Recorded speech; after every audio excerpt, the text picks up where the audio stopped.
Salut, me revoici pour une vidéo de film. Donc j'ai essayé d'en faire un petit peu plus régulièrement pour pas que mes vidéos durent tout le temps 20 minutes. Donc là du coup j'ai un petit peu moins de choses à vous présenter que la dernière fois. Et donc nous allons commencer tout de suite.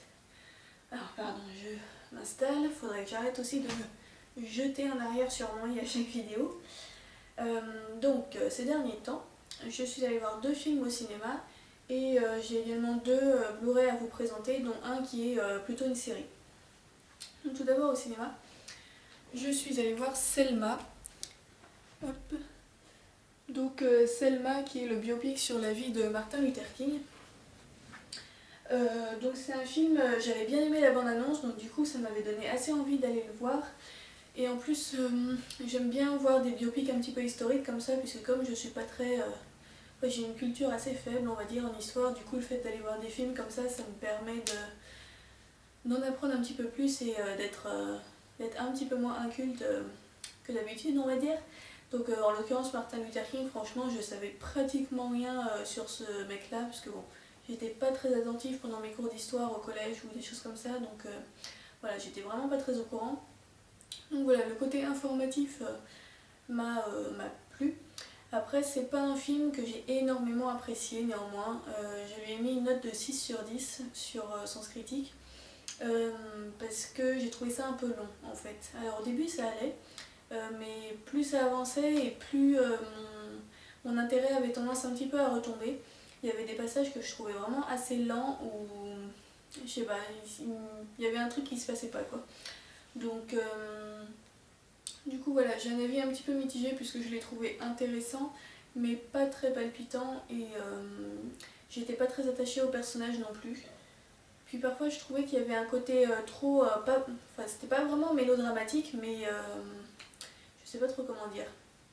Un côté peut-être un peu démagogique dans certains passages, je ne sais pas trop comment dire ça mais voilà, un côté un peu belle morale, voilà quoi.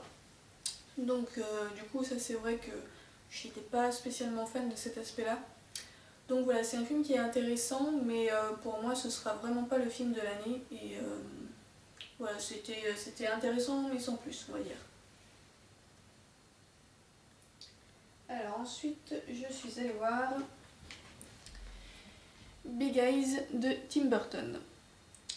Donc hop, là c'était un film que j'attendais avec assez d'impatience parce que j'avais beaucoup aimé la bande-annonce.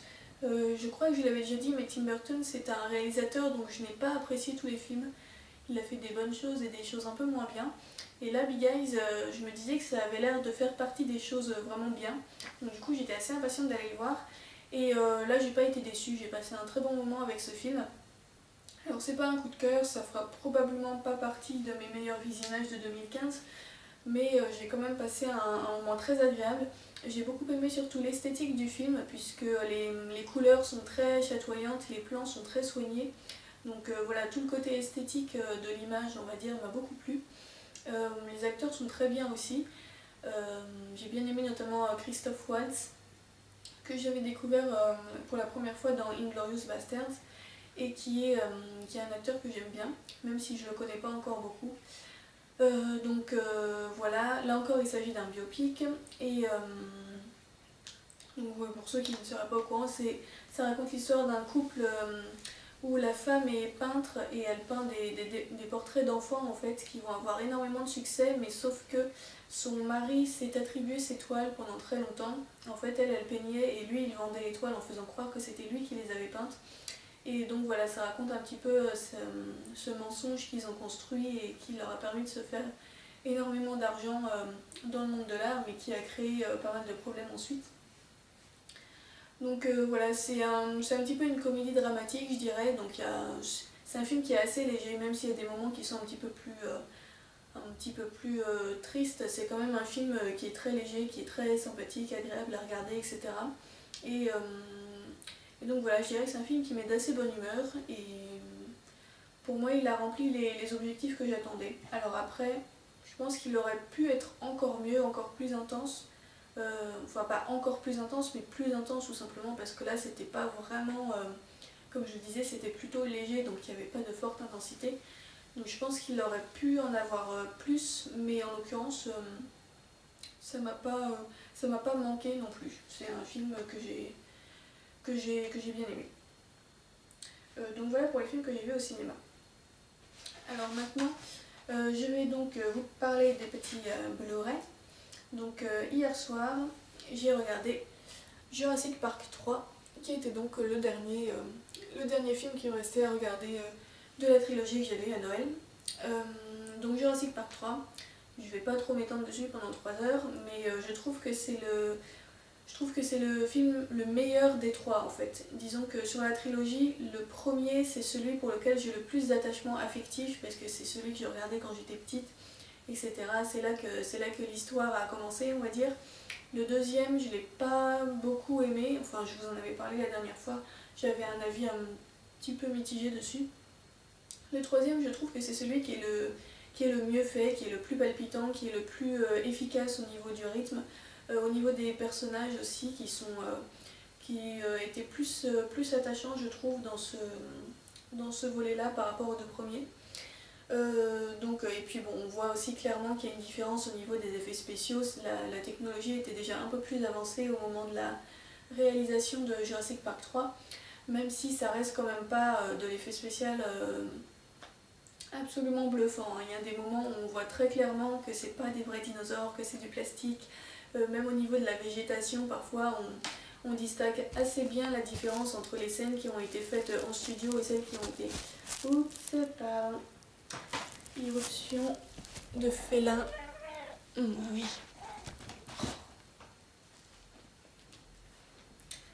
Donc, oui, on voit très clairement quand les plantes c'était du plastique ou quand c'était en vrai, quoi. La différence est assez flagrante.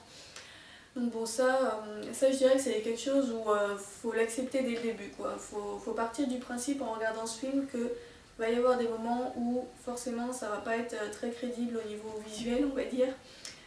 Même au niveau de l'histoire, parfois il y a des petites incohérences.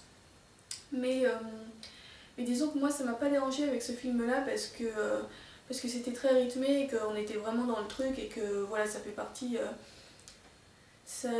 du délire en fait, j'ai envie de dire, et du coup ça m'a pas dérangé. Autant sur Le Monde Perdu par exemple, ça m'avait un peu gêné parce que c'était vraiment trop, je trouvais que c'était vraiment trop flagrant et qu'à côté de ça, il y avait peut-être parfois quelques longueurs, etc. Là c'était assez flagrant aussi, mais le rythme était vraiment très très efficace, il y avait vraiment beaucoup d'action, etc. Donc voilà, ici ça m'a moins gêné et j'ai passé un très bon moment avec ce film. Voici, et donc la dernière chose dont je vais vous parler pour cette vidéo, il s'agit d'une série documentaire en fait. Alors ça faisait longtemps que je vous avais pas parlé de documentaire, mais celui-là j'ai vraiment envie de le présenter parce que je l'aime beaucoup. Il s'agit d'une petite série qui s'intitule Le Peuple des Volcans, et ça fait partie d'une trilogie je crois, qui s'appelle L'Odyssée des Sciences. Donc je sais pas en fait s'ils en ont sorti d'autres depuis, mais je sais qu'il en existe au moins 3. Donc celui-ci, je sais plus si c'est le premier ou le deuxième volet, mais bon bref. De toute façon les différents sujets n'ont pas de rapport entre eux. Il y a celui-ci qui est sur les volcans, il y en a un qui est sur alors ça s'appelle la valse des continents, donc je suppose que c'est sur la dérive des continents. Et il y en a un autre qui est sur l'univers, le cosmos. Donc voilà, Le Peuple des Volcans, c'est une série que j'avais déjà regardée en fait il y a assez longtemps, parce que ça fait très longtemps que j'ai ce Blu-ray, mais je ne l'avais pas regardé en entier. Et là, j'avais envie de revoir certains épisodes et aussi de regarder ceux que je n'avais pas encore vus. Alors je n'ai pas encore fini, je vous le présente dès maintenant, mais en fait il y a encore un épisode que j'aimerais voir que je n'ai toujours pas regardé. Mais j'ai revu la plupart, donc en tout il y a 2 disques et en tout... Alors attendez. En tout il y a 6 épisodes. Donc qui parlent de différents sujets liés au volcan. Donc il y en a un, c'est ça explique comment les îles volcaniques apparaissent, comment la faune de ces îles fait pour vivre dans cet environnement, comment elle fait pour vivre près du volcan, voire même parfois à l'intérieur du cratère. Il y a aussi des épisodes sur les volcanologues qui parcourent le monde pour étudier les volcans, voir comment ils font, etc. Donc voilà, c'est une série qui est assez complète. qui est vraiment très très bien. Il y a des images qui sont absolument superbes, ça a été tourné dans beaucoup de pays différents. Et puis c'est à la fois assez vulgarisé et quand même assez riche en informations. Et même la bande sonore est très belle, je trouve. Les musiques sont assez simples, mais elles sont vraiment très jolies et je trouve qu'elles servent assez bien les images. Donc voilà, c'est un documentaire qui est très agréable à regarder. Enfin, une série de documentaires. Après, bon, faut aimer les documentaires parce que sinon, je pense que vous allez trouver ça un peu long parce que c'est vrai que c'est un rythme qui est relativement lent.